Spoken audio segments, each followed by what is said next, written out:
ტელეგრაფმა მოიტანა ინფორმაცია ტროცკის სიკვდილის შესახებ. სტალინმა მიპასუხა: მშვენიერია, იუდასეულის სიკვდილი ერგო. კობამ მითხრა, რომ დამნაშავეები ვართ ხალხის წინაშე. ვსვამდით ციხეში ნაწილს. და ვხვედით ხანდახან მათ, ვინც დასახრეთი არ იყო. გერმანელებმა გამოაცხადეს პოლონელი ოფიცრების დახვრეტის თაობაზე. ავუხსენი, რომ კატინში არავინ დაგვიხვედია. ხვალ დოკუმენტაციას მივდა. რუზველტი გარდაიცვალა. ჯერ მის მაგივრად ტრუმენი იქნება. უნდა გავარკვიო, მოკვდა თუ დაეხმარნენ.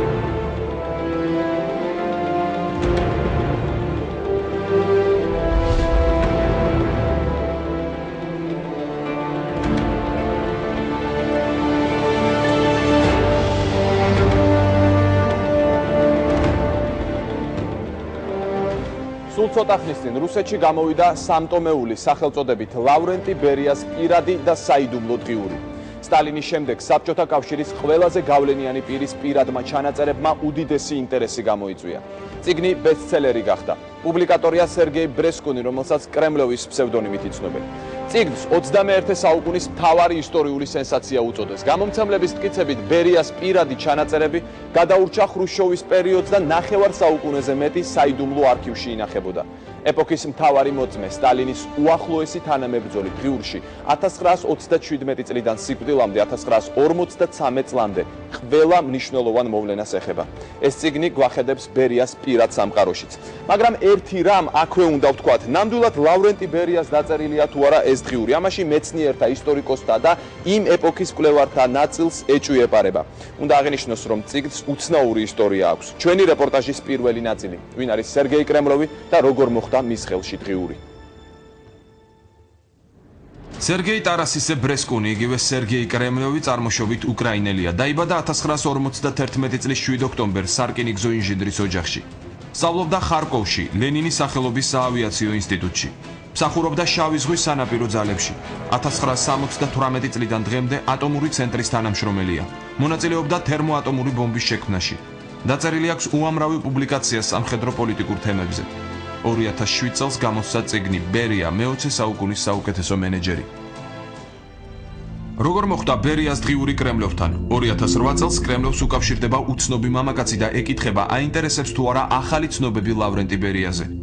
დადებითი პასუხის შემდეგ ის ხვდება კრემლოვს ბერიას პირადი დღიურის გადასაცემად. არა ორიგინალის, არამედ უბრალოდ აკრეფილი ტექსტის. კრემლოვი ხვდება, რომ მიეცა საშუალება ბერიას დღიურის ორიგინალის ფოტოპირი ენახა, მხოლოდ ცოტა ხნით. წინა სიტყვაობაში განმარტავს, რომ ეს დრო მისთვის საკმარისი აღმოჩნდა ლავრენტი პავლოვიჩის ხელნაწერის ამოსაცნობად. რატომ ენდო მწერალი უცნობ მამაკაცს და რატომ დაუჯერა ფოტოპირს ყველანაირი ექსპერტიზის გარეშე? ამასთან გასათვალისწინებელია, რომ ექსპერტიზა არც ფოტოპირზე ტარდება. ექსპერტიზის პირობა აუცილებლად ორიგინალის არსებობაა. ყველაფერი ზემოთქმული აჩენს კითხვას, რატომ უნდა ენდოს მკითხველი სერგეი კრემლოვს? რატომ უნდა ირწმუნოს, რომ დღიური ნამდვილად ბერიას ეკუთვნის? ეს კითხვები რომ დაგვესვა, ჩვენ დაუკავშირდით პირდაპირ სერგეი კრემლოვს, რომელიც ამჟამად მოსკოვის მახლობლად ცხოვრობს და გადაცემაში მონაწილეობა შევთავაზეთ. თავდაპირველად ავტორი სიამოვნებით დაგვთანხმდა პირდაპირ ჩართვაზე. რამდენიმე დღეში კრემლოვმა გადაწყვეტილება შეცვალა და ინტერვიუზე უარი გვითხრა. თან ისიც დაამატა, რომ თვითონ ერთმნიშვნელოვნად საბჭოთა კავშირის აღდგენის მომხრეა. ბერიას პირადი დღიური 1937 წლიდან იწყება და ძალიან საინტერესოდ იკითხება. წიგნის პირველი ტომი მოიცავს 1941 წლამდე პერიოდს. ჩვენი რეპორტაჟიც ქრონოლოგიას მიყვება. ლავრენტი ბერიას დღიური 1937 წლიდან იწყება. რა თქმა უნდა, ყველაფრის გადმოცემა გადაცემის ფორმატში შეუძლებელია. ჩვენ შევეხებით მნიშვნელოვან ისტორიულ მოვლენებს და გავიგებთ, რა შეფასებას აძლევდა ლავრენტი ბერია ამ მოვლენებს პირად ჩანაწერებში. 16 აგვისტო 1940 წელი. კობამ მე და მოლოტოვი გამოგვიძახა. გვანახა სტატია ტროცკიზე გაზეთ პრავდაში. იწყება ასე. ტელეგრაფმა მოიტანა ინფორმაცია ტროცკის სიკვდილის შესახებ. სტალინი მიყურებდა, მეც ვუპასუხე. ყველაფერი სწორია, ჩემი ინფორმაციით მასზე თავდასხმა მისმა უახლოესმა თანამებრძოლმა მოახდინა. არ მახსოვს სახელი ძნელი დასამახსოვრებელია. სტალინმა მიპასუხა: შვენიერია, იუდასეულის სიკვდილი ერგო.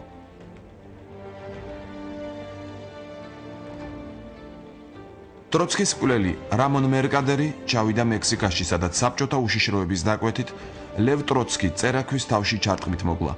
დადასტურებულია, რომ ტროცკის მოშორების ოპერაცია უშუალოდ ლავრენტი ბერიას ხელმძღვანელობით დაიგეგმა. რამონ მერკადერი დაიჭირეს და 20 წელი მიუსაჯეს. მექსიკის ციხეში სასჯელი სრულად მოიხადა. 1960 წელს იგი გაათავისუფლეს. კგბ-მ ის კუბის გავლით მოსკოვში გადააფრინა. მერკადერს კომუნისტებმა საბჭოთა კავშირის გმირის წოდება მიანიჭეს. ამ ჩანაწერებში ზღაპარი წერია, თითქოს სტალინმა ტროცკის სიკვდილი გაიგო არც მეტი არც ნაკლები გაზეთი პრავდად. და ბერიას ეკითხება და ამ შემთხვევაში ბერიაც ესე გულუბრყვილოდ პასუხობს, რომ მისმა შინაურმა მოკლა. ისეთი შთაბეჭდილება რჩება, რომ ეს ბერიას დაწერილი რო არ არის, ეს გარკვეულია, მაგრამ უბრალოდ ელემენტარულად ისეთი ადამიანის დაწერილია, რომელსაც ისტორიასთან ცოტა მწყალათაცაა. 25 მარტი 1940 წელი. ჰიტლერისთვის ძალიან სახიფათოა ჩვენთან ომის დაწყება. გაუგებარია იბრძოლო ორ ფრონტზე. მარტო სულელები თუ ჩადიან ამას. მაგრამ თუ დასავლეთი ფრონტი დაიხურა და მოილაპარაკეს, ფინელები ჩართეს და წამოვიდნენ ჩვენზე. ინგლისიც ჩვენს წინააღმდეგ თუ წამოვიდა, თურქები, იაპონელები დაამატებენ. 28 მაისი 1940 წელი. დენთის სუნიმცემს. გერმანელებმა საფრანგეთი აიღეს, ეს უკვე გასაგებია. ახლა მათი მეტვალყურეობის ქვეშაა მთელი ევროპა ჩვენს საზღვრამდე. იტალია დამოუკიდებელი პოლიტიკის გატარებას ალბათ ვერ შეძლებს. თურქების პოზიცია გაუგებარია. 2 დღის განმავლობაში დაფიქსირებულია საჰაერო სივრცის დარღვევის 12 შემთხვევა. ჩანაწერებიდან ირკვევა, რომ ბერიას უკვე აქვს გარკვეული ინფორმაცია იმის შესახებ, რომ გერმანია შესაძლოა საბჭოთა კავშირს დაესხას თავს. მაგრამ მისთვის ეს მაინც დაუჯერებელი ფაქტია. ლავრენტი პავლოვიჩის ეჭვები განსაკუთრებით 1941 წლის გაზაფხულზე მძაფრდება. 10 აპრილი 1941 წელი. ჩვენი საზღვრის გასწვრივ გერმანული ჯარების დიდი ეშელონების გადაადგილება შეინიშნება. კობა ფიქრობს, რომ ომი არ იქნება. მე ყოველთვის მჯეროდა კობასი და მივყვებოდი მას. ჩვენ მთელი პოლიტბიურო ჭკვიანი ხალხი ვართ, მაგრამ კობა გენიოსია.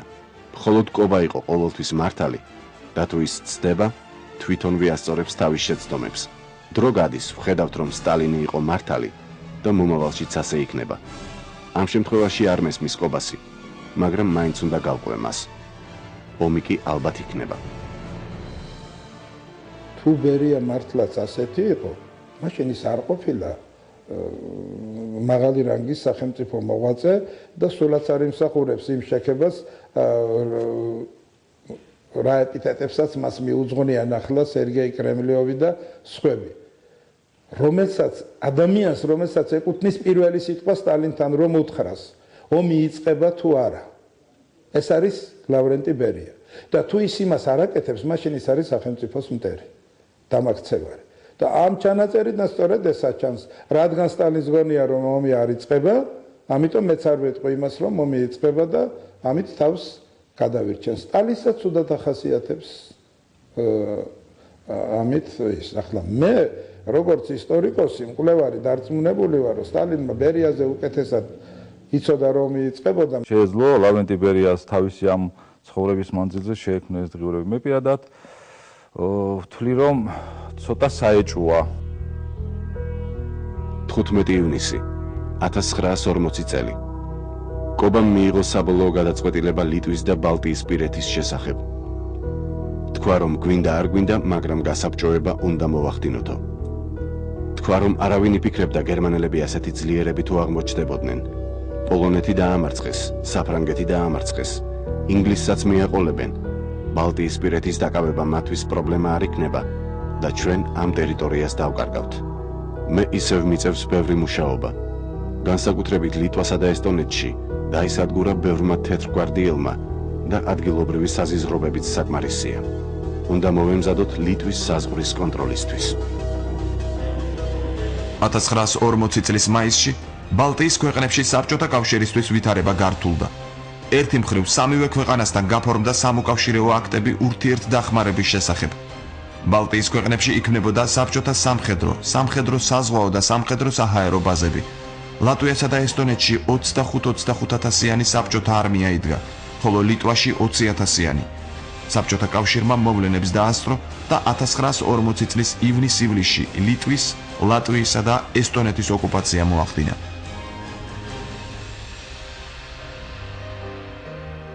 სულ აქცევს ყურადღებას ის სახელმწიფო რო დემოკრატიულია, ის სახელმწიფო რო სუვერენულია, ის ლაპარაკობს რაღაც ტერიტორიაზე, რომელიც უნდა დაიკავოს. რა უფლებით, რომელიც საერთაშორისო სამართლის უფლებით იკავებს ის ამ ტერიტორიას.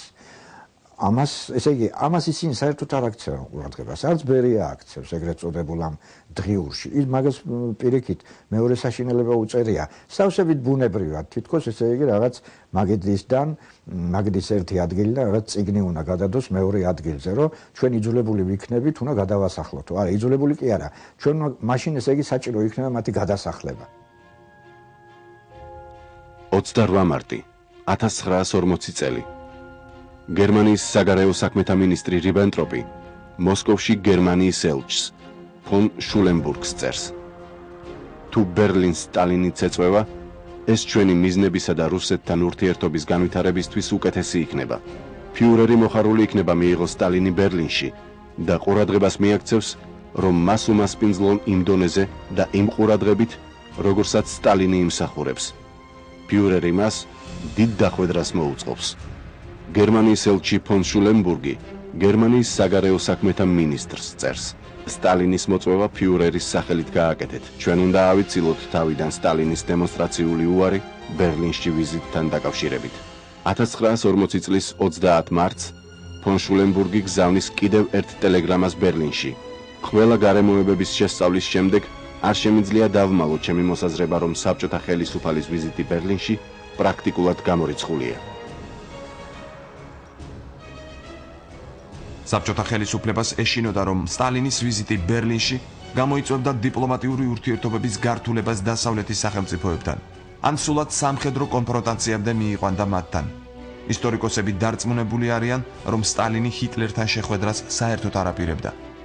ეს არ არის, რომ ვიღაცას ეგონოს, რომ რაკი დაიდო რიბენტროპ მოლოტოვის პაქტი ხელშეკრულება ბალტიისპირეთის გადანაწილებასთან და პოლონეთის გადანაწილებასთან დაკავშირებით, თითქოს და ეს ორი სახელმწიფო ძალიან მეგობრულად იყვნენ ერთმანეთის მიმართ განწყობილნი. არა და არა, იმიტომ რომ სტალინს თავისი პოლიტიკური ინტერესები აქვს, მას მშვენივრად იცის, რომ დღეს იქნება თუ ხვალ იქნება, რამენაირად უნდა მოხდეს, ასე ვთქვათ, მოხდებოდა გერმანიისა და საბჭოთა კავშირის დაპირისპირება. სტალინი ფრთხილობდა გერმანელებთან ურთიერთობას და საკმაოდ დიდი დიპლომატიური მექანიზმები ჰქონდა ჩართული იმისათვის, რომ რამენაირად არ ყოფილიყო კატალიზატორი ამ ომის დაწყებისა. მაგრამ სხვა მხრივ მას შესანიშნავად იცის ჰიტლერი, რაც არის, ჰიტლერის ასე ვთქვათ ფსიქოპორტრეტის მშვენივრად იცის სტალინა და სტალინი ბერლინში ჰიტლერს ნამდვილად არ ეწვევდა.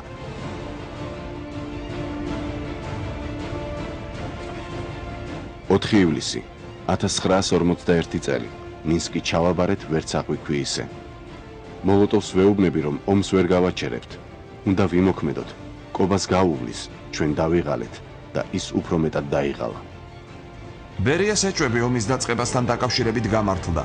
დემორალიზებული საბჭოთა ნაწილები ვერ უმკლავდებიან გერმანული დივიზიების შემოტევებს და ქალაქს-ქალაქზე თმობენ. ომის პირველ დღეებში იგრძნობა საბჭოთა ხელისუფლების პანიკა.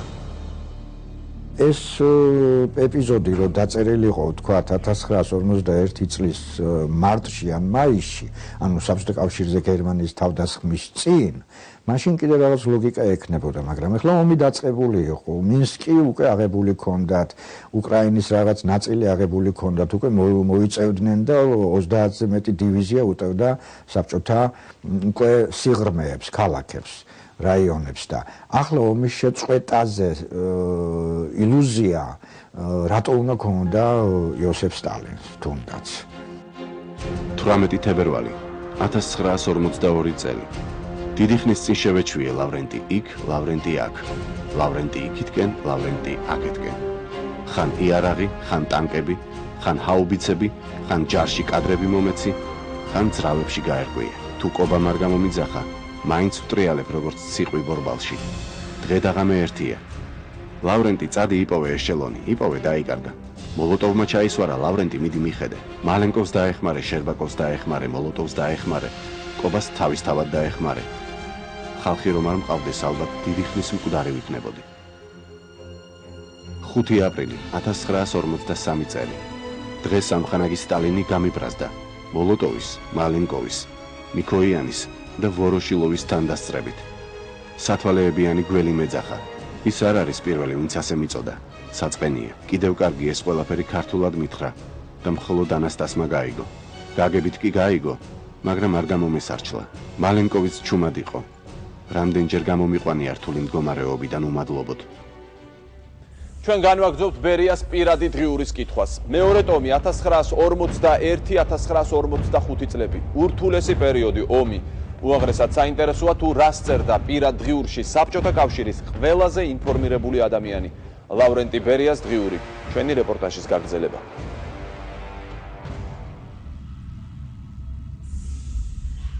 24 დეკემბერი 1941 წელი. ოქტომბერში მომივიდა მასალები ლონდონიდან, რომელიც ატომურ ენერგიაზე მუშაობას შეეხებოდა. ლაპარაკი უკვე დიდი ხანია რაც მიდის, მაგრამ ეს უკვე საქმესთან ახლოსაა. თურმე უკვე სერიოზული მუშაობაა დაწყებული. გვაცნობებენ, რომ აფეთქების სიმძლავრე იქნება უამრავჯერ მეტი, ვიდრე ეს ჩვეულებრივი ბომბია. რას ნიშნავს უამრავჯერ მეტი? 10-ჯერ მეტი, 100-ჯერ მეტი, 1000-ჯერ მეტი? გაუგებარია და აზუსტონ. ჯერ კობას არაფერს ვეტყვი ამის შესახებ. ჯერ ამისთვის არ გვცალია. შეიძლება სისულელეა. ვნახოთ. იმდენად რთული ვითარება იყო ეკონომიკური თვალსაზრისით საბჭოთა კავშირში, რომ თვითონ საბჭოთა კავშირს ფართო მასშტაბიანი საქმიანობა ამ მიმართულებით უჭირდა, ვინაიდან სხვა ამოცანები იდგა ჯერჯერობით, ჯარი იყო ფეხზე დასაყენებელი, ტექნიკა, ავიაცია, ტანკები, ასე რომ ატომური ბომბისკენ მაინდამაინც ჯერ ხელი არ მიუწვდებოდა, თუმცა სამეცნიერო კვლევით საქმიანობა ამ მიმართულებით მიდიოდა. სტალინი ინტერესდებოდა ყველა ქვეყანაში მიმდინარე სამეცნიერო მუშაობით. ატომური ბომბი ის ძირითადი საკითხი იყო, რომელზეც ინფორმაციის მოპოვება ბერიას პირადად სტალინისგან ჰქონდა დავალებული.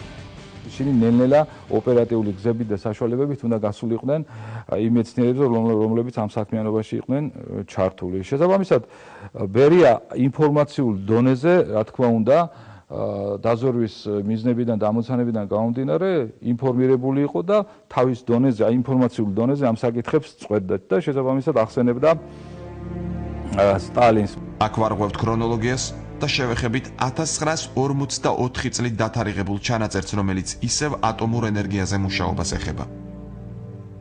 10 ოქტომბერი 1944 წელი. ველაპარაკე მერკულოვს ურანის თემაზე.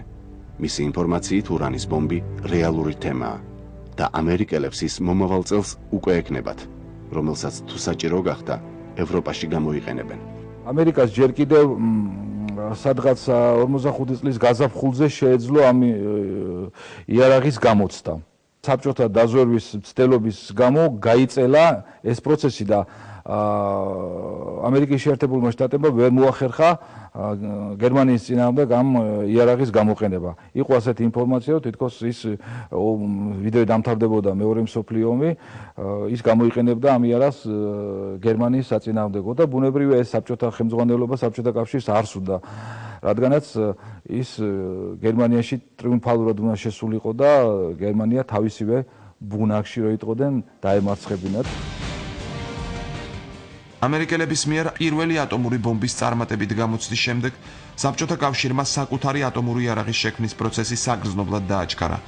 1945 წლის 20 აგვისტოს სპეციალური კომიტეტი შეიქმნა, რომელშიც ბერია, მალენკოვი, ვოზნესენსკი, ვანიკოვი, კურჩატოვი და კაპიცა შევიდნენ. კომიტეტს მთლიანად დაეკისრა პასუხისმგებლობა საბჭოთა კავშირის შიგნით ურანის გამდიდრებაზე. ლავრენტი ბერია ხელმძღვანელობდა სადაზვერვო ოპერაციებს, რომელმაც ატომური ბომბის შექმნაში უდიდესი წვლილი შეიტანა. 7 ნოემბერი 1944 წელი. კობამ გამაფრთხილა, რომ მივსულიყავი მასთან ოქტომბრის რევოლუციის აღსანიშნავად. მთელი პოლიტბიურო ესწრებოდა ამ ღონისძიებას. როცა ვიშლებოდით, შევეცადე კობას გამოვლაპარაკებოდი და გამერკვია რას ვიზამდი ომის შემდეგ. კითხე იქნებ მშენებლობით დავკავდე. კობამ შემომხედა თვალებში და პირდაპირ მითხრა, ბომბით იქნები დაკავებული. შემდეგ დაფიქრდა და მიამატა, ყველაფერი დანარჩენითაც. ბერიას დღიურში შეხვდებით სენტიმენტალურ ეპიზოდებსაც, რომელიც ეჭვს იწვევს, რადგან როგორც წესი, მსგავსი გრძნობები მით უფრო დღიურში ჩაწერილი ადამიანისგან, რომელსაც მუდმივად საფრთხე ემუქრებოდა, დაუჯერებლად მოჩანს. 23 სექტემბერი 1942 წელი. დღეს პირველად ცხოვრებაში ვნახეთ ცრემლები კობას სახეზე. ვუყვებოდი სტალინგრადში შექმნილ ვითარებაზე, როგორ იბრძვის ხალხი. მე-13 საგვარდიო დივიზიაში გენერალ როდინცევს 500 ჯარისკაცი დარჩა, სადაც 10,000 კაცი იყო. მე-10 დივიზიაში დარჩა 60 კაცი. ვუყვებოდი ბიჭების გმირობის შესახებ და კობას თვალებზე ცრემლები მოადგა. კიდევ ერთი ეპიზოდი, რომელიც ბერიას პირად ჩანაწერებში გვხვდება. საბჭოთა კავშირი ომის პერიოდში კვალიფიციური კადრების ნაკლებობას განიცდის.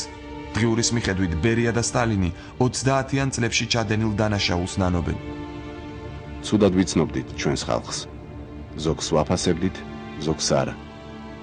მალენკოვთან ერთად კობამ მითხრა, რომ დამნაშავეები ვართ ხალხის წინაშე. ვსვამდით ციხეში ნაწილს, მაგრამ ჩასასმელი იყვნენ სხვები და ვხრეტდით ხანდახან მათ, ვინც დასახრეტი არ იყო. და ცოცხლად ვტოვებდით მათ, ვინც დასახრეტი იყო. კობამ სწორი თქვა, შეცდომები დაუშვით. დახვრეტილებს ხომ ვეღარ დააბრუნებ. როდესაც აი ამ სიტყვებზე ვლაპარაკობთ, რამდენად ნანობდა ბერია, თქვათ, ტყუილუბრალოდ დახვრეტილებს, ეს უნდა ჩვენ მივიღოთ, რომ ისინი სხვანაირად აზროვნებდნენ და სხვანაირად სჯიდნენ. ანუ ესე იგი, რამდენიმე ასეული ათასი ან ათეული ათასი, ასე ეგრეთ წოდებული ტყუილად დახვრეტილი, მასში მხოლოდ წამიერ გულის ტკივილს იწვევდა და არა საერთოდ რო ხრედნენ და ფიზიკურად იცვლილებდნენ ისინი თავიდან ამ ხალხს, ამას აკეთებდნენ ისინი სრულიად შეგნებულად, სრულიად თავისი რწმენის საფუძველზე და საერთოდ ამ ფიზიკურ ანგარიშწორებას ისინი არ ნანობდნენ.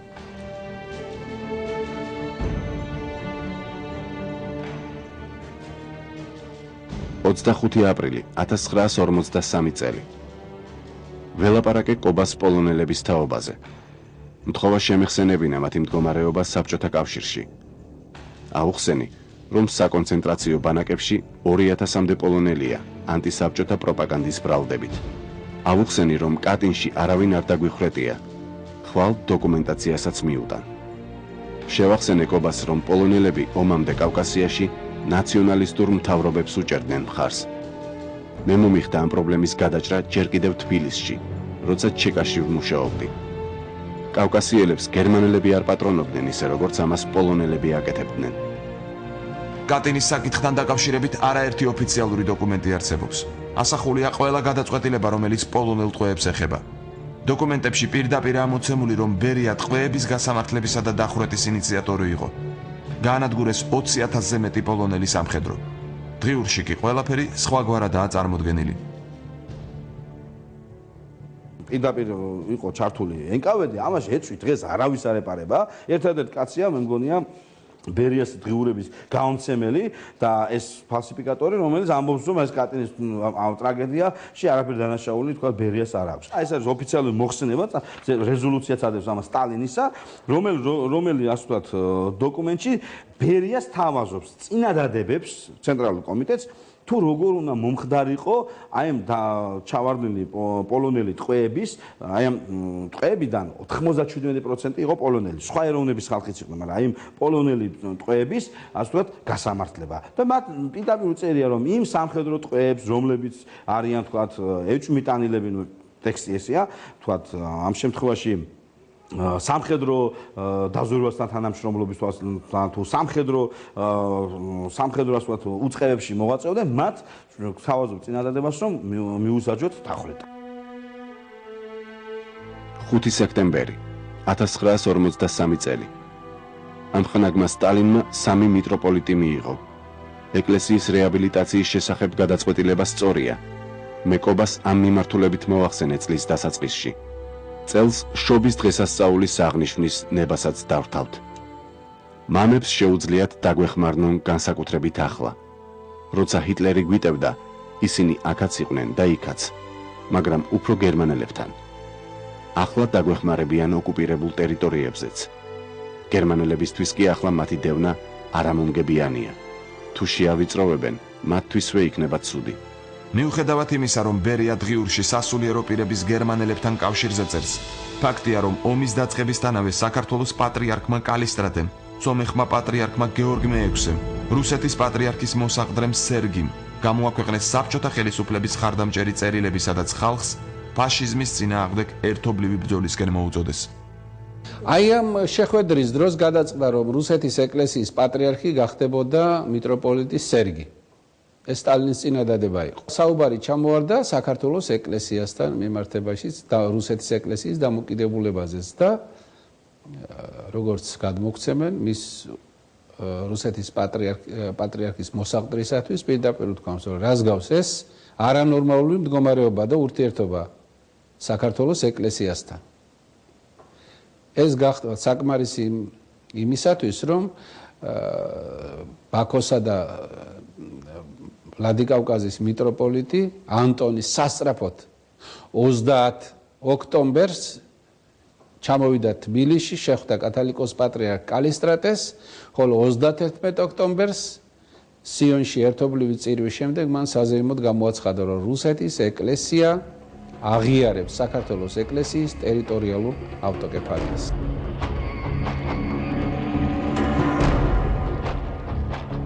1944 წელს ფრანკლინ დელანო რუზველტი მეოთხე დაირჩიეს ამერიკის პრეზიდენტად. მას უდიდესი წვლილი მიუძღვის იალტის კონფერენციის შეთანხმებების მიღწევაში. ფრანკლინ დელანო რუზველტი 1945 წლის 12 აპრილს ტვინში სისხლჩაქცევით გარდაიცვალა. ის 23 აპრილს დაგეგმილ გაეროს ხდომას უნდა დასწრებოდა. 13 აპრილი 1945 წელი. რუზველტი გარდაიცვალა. ჯერ მის მაგივრად ტრუმენი იქნება. თქვა, რომ რუზველტის პოლიტიკას გააგრძელებს. შევხედოთ, მაგრამ არ ამგონია. კობას და მერკულოვს უნდა დაველაპარაკო. უნდა გავარკვიოთ, მოკვდა თუ დაეხმარნენ. ჩვენ მასთან უფრო მოვილაპარაკებდით.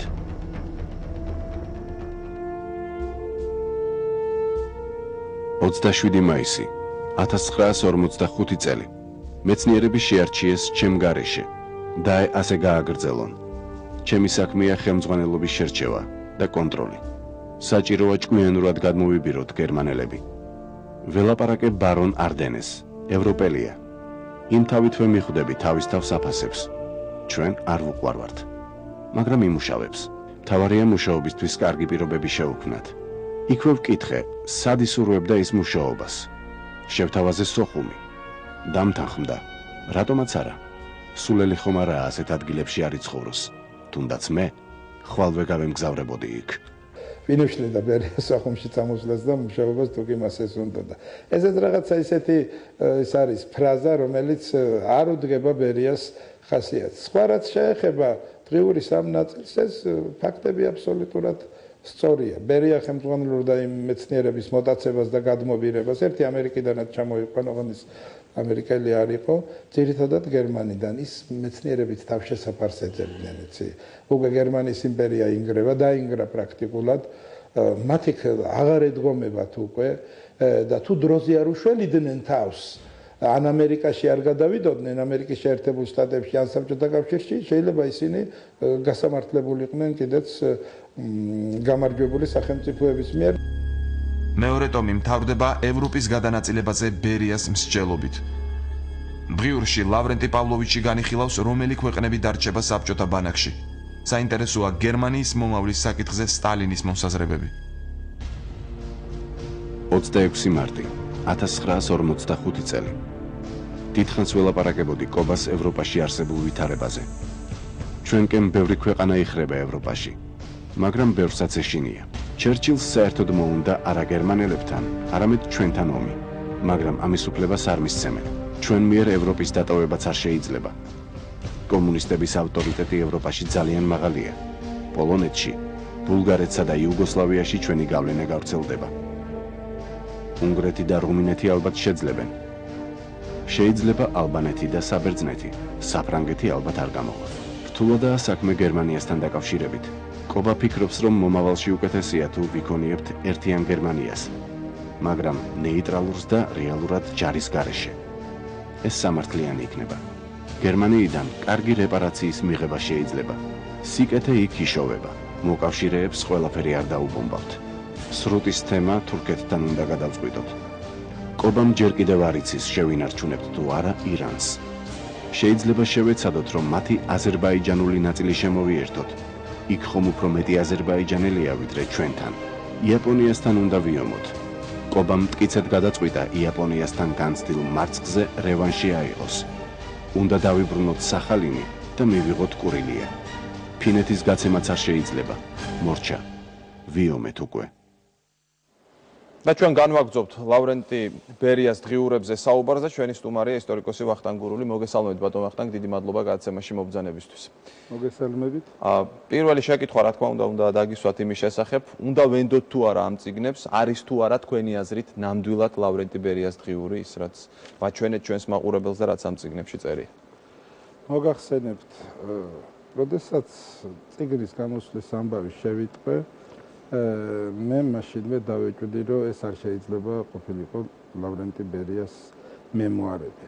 იმიტომ რომ ვინც იმ პერიოდის ისტორიას იცნობს, მან კარგად იცის, რომ ყველა დოკუმენტი, რაც ლავრენტი ბერიას ბინაში და კაბინეტში იპოვეს, განადგურებული იქნა პოლიტბიუროს დადგენილებით.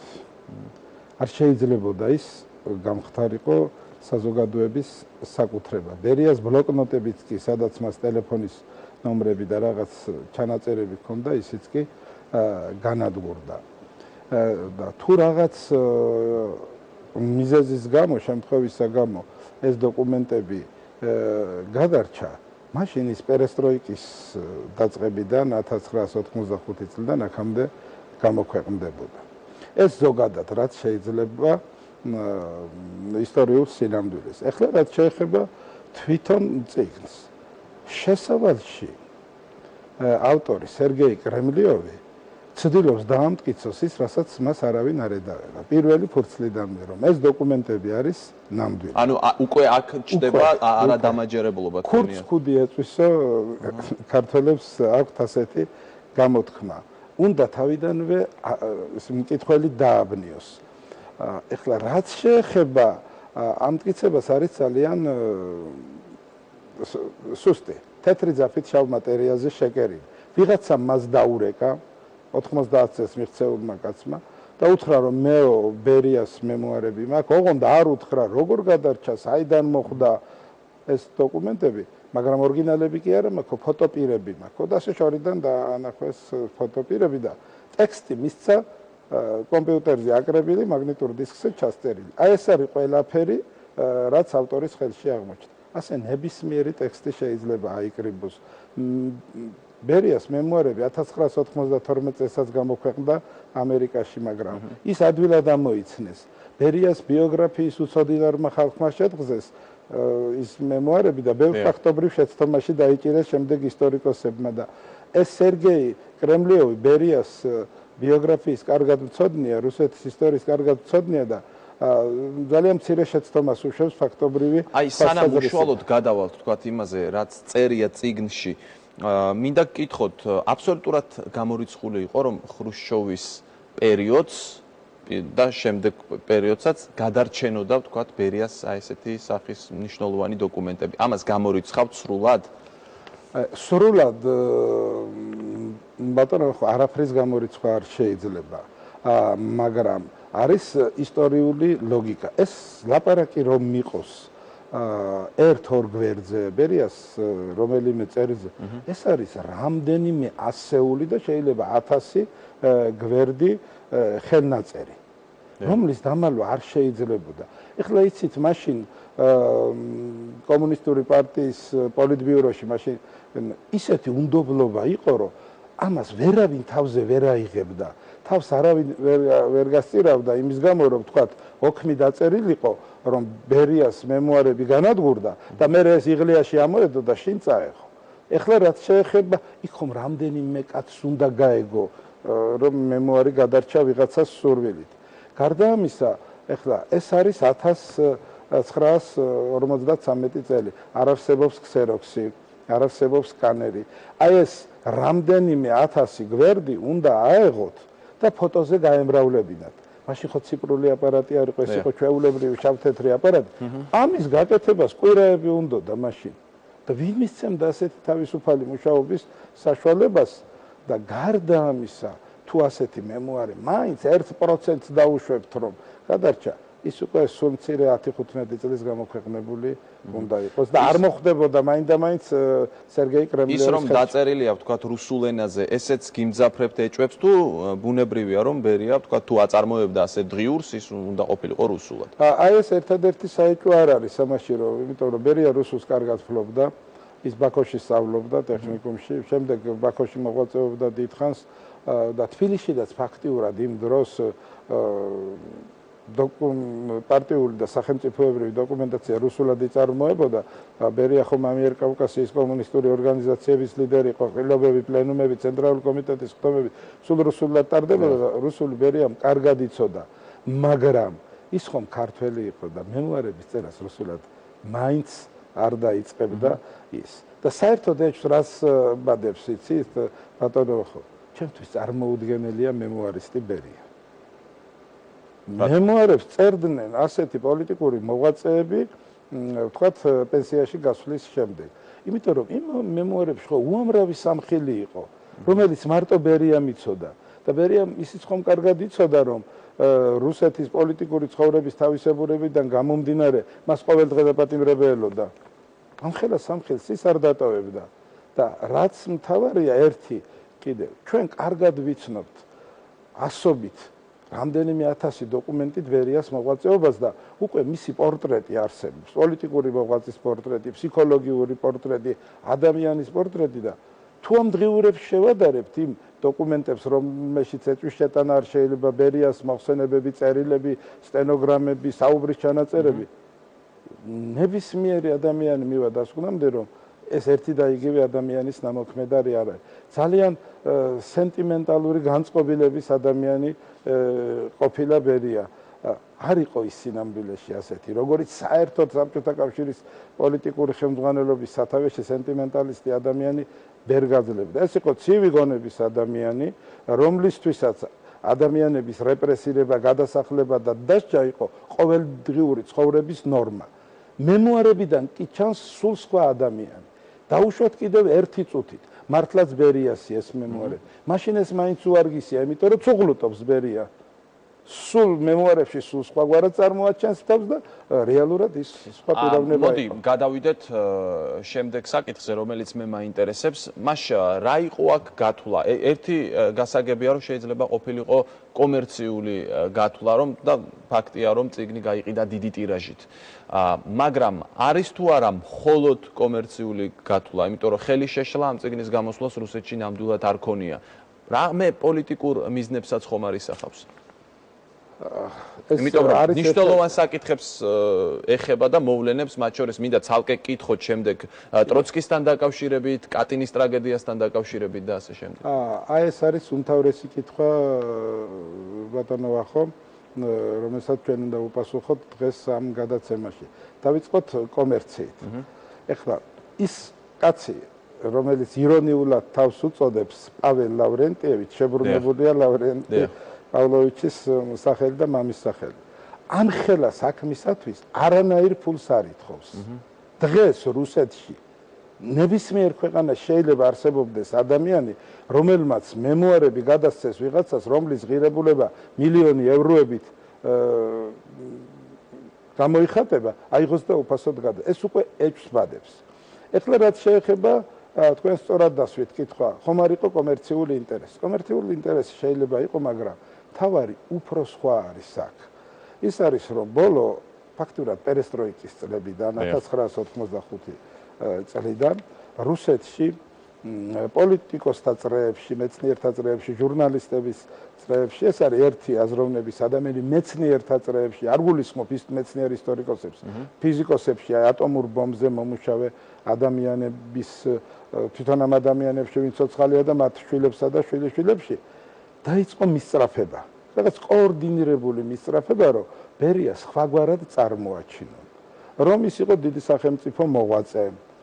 ბერია რომ სახელმწიფო მოღვაწე იყო და მან უდიდესი წვლილი შეიტანა ამ ქვეყნის აღმშენებლობაში და მის გამტკიცებაში, ამაზე არავინ არ დაობს. მაგრამ აი ამ ადამიანების ჯგუფს აქვს მისწრაფება, რომ ბერია წარმოადგინონ აბსოლუტურად დადებით სახელმწიფო მოღვაწეთ და დაუვიწყონ ყველაფერი, რაც მას ცოდვები უძღვის. ეხლა მე ვფიქრობ, რომ მაინც მეცნიერები და ჟურნალისტები ამოძრავეს პოლიტიკოსებმა. რატომ ეს რუსეთის დღევანდელი პოლიტიკური ცხოვრებიდან ჩანს? მე ვფიქრობ, რომ დღევანდელი რუსეთის პოლიტიკური ცხოვრებისათვის სტალინი, ბერია, სტოლიპინი, პეტრე პირველი, ეს ცნობილი ტირანი მონარქები და პრემიერ-მინისტრი სტოლიპინი ხდება მისაბაძი. თქვენ კარგად იცით, რომ ბერიას საქმე ორჯერ უმაღლეს სასამართლოში იყო. ნაწილობრივი რეაბილიტაცია მაინც მოახდინოთო. და თუ რეაბილიტაცია არ მოხდა, იმიტომ რომ რუსეთის პოლიტიკურ ხელმძღვანელობას ევროპის წინაშე არ უნდა წავიდეს ასეთ ჟესტს, იმიტომ რომ მაშინ საერთოდ ფარდა უნდა დაიკიდოს ევროპასთან. ამას ევროპა არაპატიებს, რუსეთს არაპატიებს, როგორ ომს ვერ გამოაცხადებს. ამაზე რუსეთის პოლიტიკური ხელმძღვანელობა ვერ მიდის, მაგრამ პრაქტიკულად რეაბილიტაციას აკეთებს. აი სერგეი კარალიოვის წიგნი სტალინ ლუჩი მენეჯერ 20-ო ეკა სწორედ ამის ნიმუშია, როგორ სოფლიოში მართლა ყველაზე დიდი მენეჯერი იყო ბერია, ან სერგეი კრემლიოვმა რა იცის, როგორი მენეჯერები იყვნენ ინგლისში, საფრანგეთში, გერმანიაში. ამას სხვათა შორის კინემატოგრაფშიც აისახა ბერია, რაღაც ისე ჰუმანურ პიროვნებად წარმოაჩინეს, ვითომ ეს ყველაფერი რაც სისხლის ხრა ხდებოდა მისი ბრალი არ იყო და საბოლოოდ როდესაც დიდი ათეული ისაზღვრებოდა რუსეთში. ახლა ყველამ კარგად იცის, რომ პირველ ადგილზე გავიდა სტალინი, მეორე ადგილზე გავიდა სტოლიპინი, თუ პეტრე პირველი, სამეული ეს იყო. ეს არის რეალურად რუსეთის მოსახლეობის აზრი. ანუ ძლიერი ერთმართველი მტკიცე ხელის მქონე პირის, ასე ვთქვათ, მაგრამ ისევ ევროპის წინაშე პოზიორობამ პუტინი და მედვედევი აიძულა, რომ სრულიად უმნიშვნელო პიროვნება რუსეთის ისტორიაში ალექსანდრე ნეველი გამოეცხადებათ ნომერ პირველ ადამიანად. იმიტომ რომ თუ პეტრე პირველია დღეს იდეალი რუსეთისათვის, თუ სტოლიპინია და თუ სტალინია, მაშინ რუსეთი ევროპის ოჯახში ვერ იცხოვრებს. ასეთ დასკვნას გააკეთებს ევროპელი და აი ამ დასკვნის შეეშინდათ ანუ თქვენ აი ამ დიდ კონტექსტში, რომელიც ახლა დახატეთ, ზუსტად ამ კონტექსტში განიხილავთ ამ წიგნს. რა თქმა უნდა. მე მინდა გკითხოთ, აი წიგნში მე ერთ-ერთი ფაქტი, რომელიც ყველაზე მეტად მოხვდა თვალში, იყო დაკავშირებული კატინის ტრაგედიასთან და ისეა გამოყვანილი, რომ კატინის ტრაგედია ჩაიდინეს გერმანელებმა, მაგრამ თელმა მსოფლიომ იცის სინამდვილეში რა მოხდა მაშინ პოლონელ ოფიცრებთან დაკავშირებით. აი ეს რა შეფასებას იმსახურებს თქვენი როგორც ისტორიკოსის მხრიდან? ვინმე დაუჯერებს ახლა იმას, რომ კატინი მართლა გერმანელებმა მოაწყვეს, თუ აი რას ემსახურება ეს ყველაფერი ამ წიგნში, რატო ესე მართლა შეიძლება ითქვას თეთრი ძაფით ნაკერი? აი შეიძლება ასეთი გამოთქმა ვიხმაროთ, აქ ყველაზე უფრო დაიწვა სერგეი კრემლიოვი. ეს ადგილი საერთოდ რა გამოეტოვებინა მას? მან ხო თქვა, რომ რამდენიმე გვერდი აკლიაო ამ დღიურს, მე მითხრა იმ მასალის გადმომცემმა. ამით მან ბევრი უხერხულობა აიცილა თავიდან, მაგრამ ამაში საშკარად ჩავარდა. ეს ხო მართლაც შავ მატერიაზე თეთრი ძაფით არის ნაკრები. დღევანდელი რუსეთის პოლიტიკური ხელმძღვანელობა აღიარებს, რომ კატინში პოლონელი ოფიცრები დახვრიტეს შინაგან საქმეთა სახალხო კომისარიატის განკარგულებით. ნამდვილად და პუტინის პირადი ბრძანებით ცნობილია, რომ ცოტა ხნის წინ გაუშვეს ანჟეი ვაიდას ფილმი კატინი რუსეთის ნაციონალურ არქივზე. ეხლა ეს ისეთი ამბავია, რომ უკვე ამაზე ძალიან გაუთვითცნობიერებენ მკითხველს კი შეიძლება გაეცინოს. უამრავი დოკუმენტი არსებობს. ამაზე ლაპარაკი დღეს უბრალოდ რომ თქვათ სირცხვილი ეს დამტკიცებულია, რომ ეს ჩაიდინა საბჭოთა კავშირის პოლიტიკური ხელმძღვანელობის გადაწყვეტილებით განახორციელა საბჭოთა კავშირის შინაგან საქმეთა სახალხო კომისარიატმა. ამას ბერია ასე არ დაწერდა არავითარ შემთხვევაში და ხომ მოგახსენეთ ზემოთაც რომ საერთოდ მოქმედი პოლიტიკური მოღვაწიდან დღიურების კეთება ეს არის რომ აიღოს ბომბი და დაჯდეს სეთ. ბერია ხო ყოველდღე დაპატიმრებას ელოდა. დაბატიმრებას ელოდა და ის არ დაწერდა ასეთ რაიმეს და ასეთ ბლეფზე ის არ წავიდოდა. თუ წავიდოდა უფრო სხვაგვარად გააკეთა. აი რაც შეეხება კიდევ ერთ საკითხს, ჩვენ ვეხებით ამ თემასაც რეპორტაჟში, ეს არის ტროცკის საკითხი. აი ესეც რაში დაშირდა მაშინ სერგეი კრემლევს, რომ ტროცკი ვითომ ყოველგვარი კავშირის გარეშე სტალინის ბრძანებასთან ისე მოკლეს თითქოს, მაგრამ ესეც ცნობილი ფაქტია ისტორიაში, რომ პირადად სტალინის ბრძანებით მოხდა ეს ყველაფერი. აი აქაც რატომ სჭირდებოდა დღევანდელ რუსეთს ასე ვთქვათ, რომ ეჩვენებინათ, რომ ტროცკი არ მოუკლავთ სტალინის ან ბერიას ბრძანებით. აი აქაც ძალიან უხერხულ მდგომარეობაში აღმოჩნდა სერგეი კრემლიოვი. ის ვინც ტროცკი მოკლა, მერკადერი. სხვისი გვარით არის დასაფლავებული მოსკოვში და საბჭოთა კავშირის გმირია. ის არ შეიძლებოდა თვითნებურად მოქმედებდეს. ეხლა ტროცკის მოკლის გადაწყვეტილება როგორ მიიღო სტალინმა? საერთოდ სტალინი ემიგრაციაში არ უშვებდა არავის, ვისი მოკვლაც მას სურდა. ტროცკი სხვადასხვა მიზეზების გამო აღმოჩნდა ემიგრაციაში, მაგრამ სულ რამდენიმე პოლიტიკური მოღვაწის მოკლის გადაწყვეტილება მიიღო სტალინმა. ერთი იყო ნოე რამიშვილი და მეორე იყო ტროცკი. ორგანული ზიზღი ჰქონდა სტალინს ორივე ამ ადამიანის მიმართ. 1939 წელს პირველი მსოფლიო ომი ხომ დაიწყო 1 სექტემბერს. ტროცკისთან მივიდნენ და ჟურნალისტებმა კითხეს, თუ ომი სსრ კავშირის წინააღმდეგ წარიმართა, რით დამთავრდება? აუცილებლად დამარცხდება სსრ კავშირი. აი მაშინ მიიღო სტალინმა გადაწყვეტილება, რომ ეს კაცი უნდა მოკლან, იმიტომ რომ შეიძლება ძალიან დიდი სირთულეები შეექმნა. ამაზე დღეს არავინ არ დაობს, რომ ასეთი დიდი ფიგურის მოკლა თუნდაც ფინანსური თვალსაზრისით, ამას უამრავი ფინანსები სჭირდებოდა სტალინისა და ბერიას გარეშე მომხდარიყო. გაცილებით უფრო დაბალი რანგის პოლიტიკური მოღვაწეები, ემიგრაციაში წასული რუსი გენერლები და სხვები არ ხდებოდა მათი ლიკვიდაცია სტალინისა და ბერიას გარეშე. ბატონ ვახტანგ, რატომ იწყება თქვენი აზრით ეს დღიური 1937 წლიდან? ამაზე მეც ვიფიქრე, ბატონო ვახტანგ, შეიძლება ჩემი პასუხი ცოტა დაუჯერებლად გეჩვენოს, იმიტომ რომ 37-53 წლების კარგად იცის და მას შეთხზვა შეუძლია დღიურების და როგორც რაც შეეხება 37 წლის იქით მას არ აქვს იმდენი ცოდნა, თუ ცოდნა არ აქვს ფანტაზიას ვერ იფანტაზიორებ და ჩემი აზრით ესაა, რომ მან ცუდად იცის ისტორია 37 წლიდან სიღრმეში და ძალიან ძნელია იცით, ამხელა პერიოდი ისწავლო იმ დონეზე, რომ ბერიას მემუარები მიამგვანო მართლა ბერიას მემუარებს და ამ წლებს ის კარგად ჩაუჯდა. აი სიგნი რომ დაწერა ბერია ლუჩი მენეჯერდვა ცატოვეკა, აქედან დაიწყო სწორედ.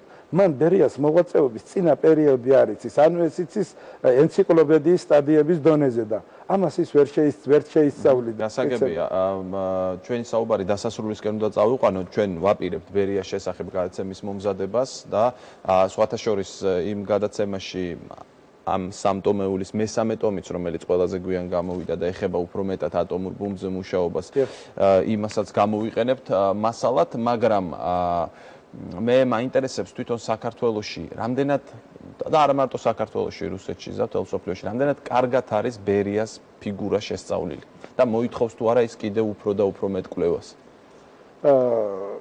ბერიას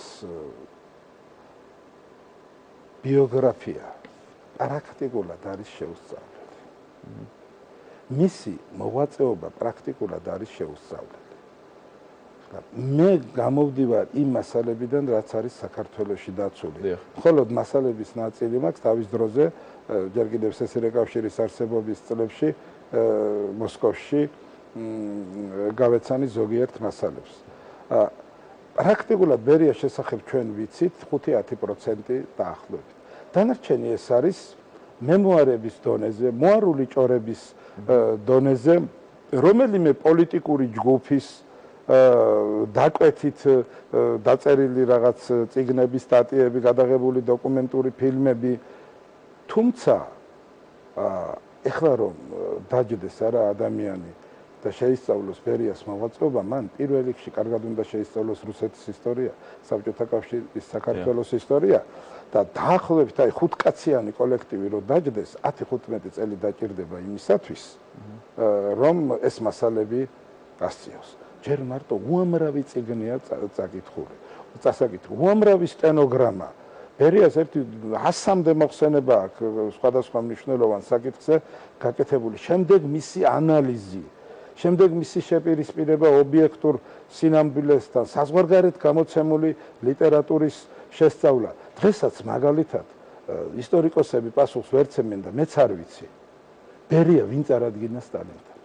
მე პირადად მაქვს ეჭვი რომ წარადგინა სერგო ორჯონიკიძე, მაგრამ ჩემი კოლეგები მიპირისპირდებიან რომ მაშინ რატომ მოუღო სერგო ორჯონიკიძეს ბოლო?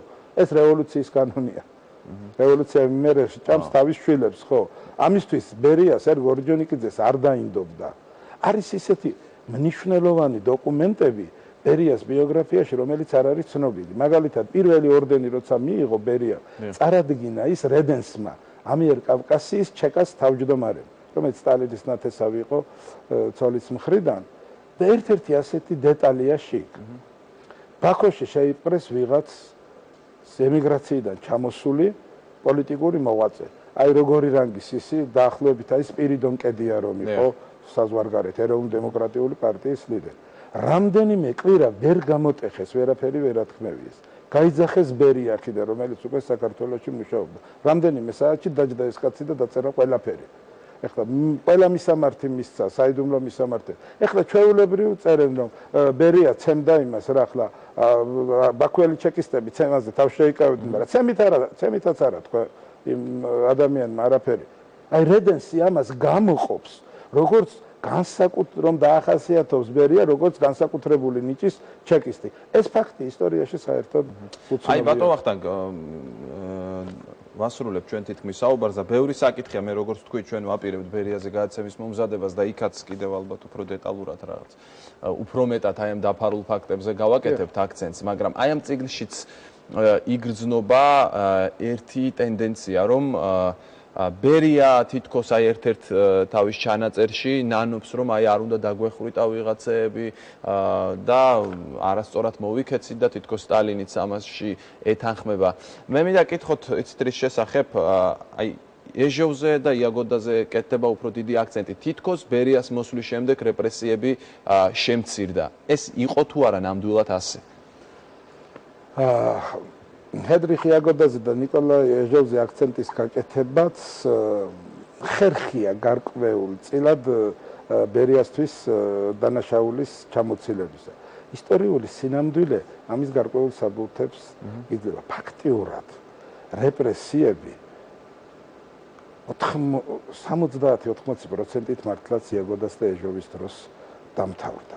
მაგრამ რეპრესიები გრძელდებოდა განუწყვეტლი. 38 წელში გახდა ბერია პირველი პირი შინაგან საქმეთა სახალხო კომისარი.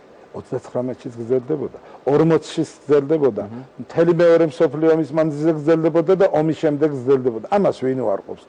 ომის შემდეგ ციხეები, გადასახლებები აივსო იმდენი ადამიანებით, რომ გულაგი იმასთან იყო მონაგონი. ბერიას განკარგულებით მოხდა, რა თქმა უნდა, ეს ბერიას გამოგონილი კი არ იყო, სტალინის ნება იყო. როდესაც გერმანია თავს დაესხა საბჭოთა კავშირს, დასავლეთ რეგიონებში რაც ციხეები იყო განლაგებული, სადაც 10, 15, 20, 25 წელი ქონდა პოლიტპატიმრებს მისჯილი, ყველანი დახვრიტეს ციხეებში, რომ გერმანელებს არ ჩაეგდოთ ხელს. ძალიან მცირე ნაწილის გადმოყვანა მოახერხეს სიღრმეში. დახვრიტეს ბატონო, ხო, ტუბერკულოზით დაავადებული ადამიანები, რომლებიც სულ რამდენიმე თვეში თუ არა წელიწადში გარდაიცვლებოდნენ. და ბოლოს კატინის ტრაგედიაც იაგოდას და ეჟოვის ნაღვაწია და გარდა ამისა ბერიას უფრო მეტი ადამიანი ყავს რეპრესირებული საქართველოში ვიდრე რუსეთში. ეს ხო არ შეიძლება დავივიწყოთ, რაც ბერიამ 31 წლიდან ის 38 წლის 31 აგვისტოს ნახეს ბოლოს თბილისში ბიუროს ხდომაზე. აქაც რეპრესიები გააკეთა. ეს ხომ მისვინდისია რა. გასაგებია. სომხეთში, საქართველოში, აზერბაიჯანში. თორემ აი იმ კონკრეტულად ისინი სწორ ფაქტს არიან ჩაჯიდებული. 70-80%. იაგოდასა და ეჟოვის. ძალიან დიდი მადლობა მინდა გითხრათ გადაცემაში სტუმრობისთვის და საინტერესო საუბრისთვის. მე შევახსენებ მაყურებელს, ჩვენი სტუმარი იყო ისტორიკოსი ვახტანგ გურული. დღევანდელი გადაცემა კი ამით დასრულდა. შევხვდებით ერთმანეთს მომავალ შაბათს საღამოს 9 საათზე, რა თქმა უნდა, პირველ ახსენახონს.